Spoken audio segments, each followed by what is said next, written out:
The following is an explanation of vocabulary for video 211, Travel to the United States. Yankee. Yankee was originally a derisive term.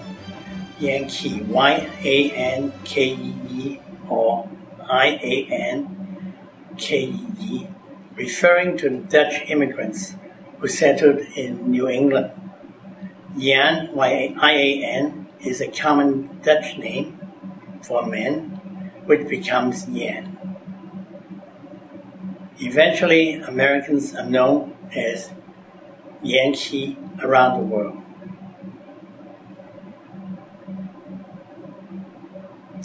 Pennsylvania Dutch. Dutch is a person from Holland. Deutsch is German. So the correct term originally was Pennsylvania Deutsch, which became corrupted to become Pennsylvania Dutch. Redneck. To be called a redneck is not a compliment. The term is given contemptuously by the upper-class white people in the southern United States in the 19th century to the lower-class whites.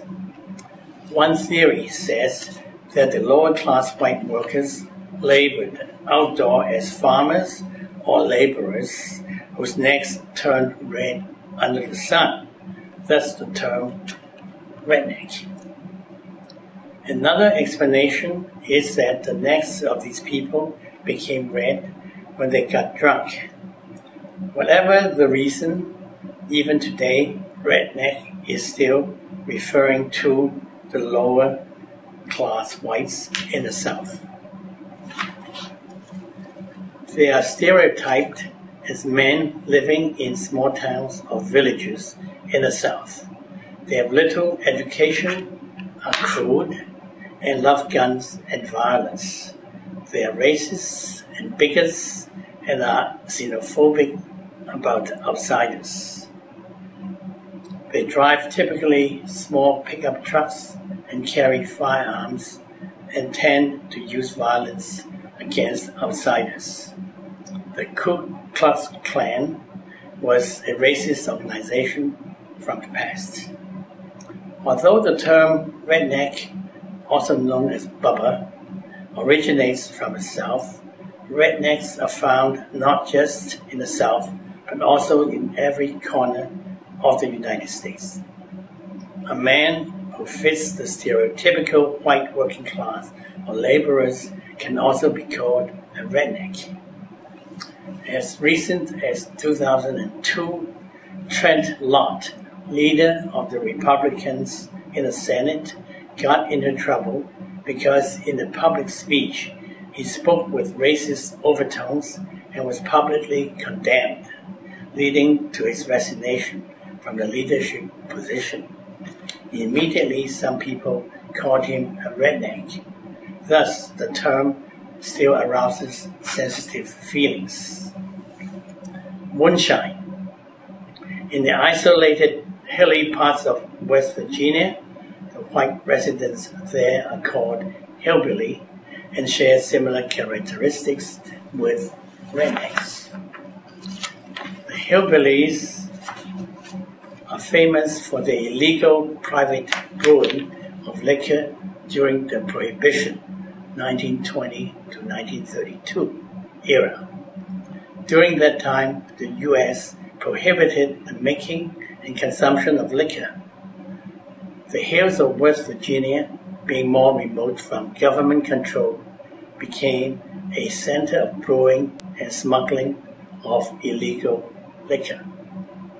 The best time for brewing illegal liquor was not when it was pitch black, but when the moon shone brightly. Thus the hills became very active. The moonlight shone on the illegal liquor and shimmered brightly, giving rise to the name moonshine as a synonym of illegally brewed liquor. Today, we no longer have illegally brewed liquor or moonshine. The truly cheap and awful liquor is now called rot gut and has the same connotation as what the Chinese called the liquor that cuts through the guts. New South. In 1861, the North and the South engaged in a civil war. The 7 states in the South formed a Confederacy army to fight the Union Army of the North. The South was defeated. Thereafter, the backbone of the Southern economy, the cultivation of tobacco and cotton by black slaves on plantations owned by white landlords, collapsed. For the next 100 years, the South fell far behind the North in economic development. The decline was not just in modernization, education, industrialization, and the economy. It included religious conservatism and racial segregation, giving rise to certain unflattering images of the South, such as rednecks, white trash, Bubba, and the KKK. However, in the recent 30 years, some states in the South, such as South Carolina, Georgia, which held the 2000 Olympics in Atlanta, have grown economically at a fast pace. A so-called New South has gradually emerged. Southern Belle. The word belle originates from the French, meaning a beautiful woman. Not a bell is as in ring a bell. So Southern Belle is a beautiful woman from the South. The mention of a classic Southern beauty immediately brings to mind Scarlett O'Hara, the heroine in Gone with the Wind. She represents the classy, well-brought-up beauty of the Southern upper class. However, that was before the Civil War. Today, Southern Belle is a generic term about a Southern woman, not necessarily a beauty.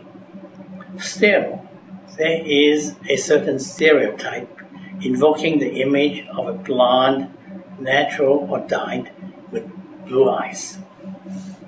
She speaks slowly with a thick Southern accent, Southern drawl. When she meets a suitable gentleman, she may lower her head, showing a quiet shyness, but may also flush her long eyelashes, probably with mascara, to steal a glance at the gentleman. This display of ambiguous teasing or resistance is described as flirtatious or coquettish.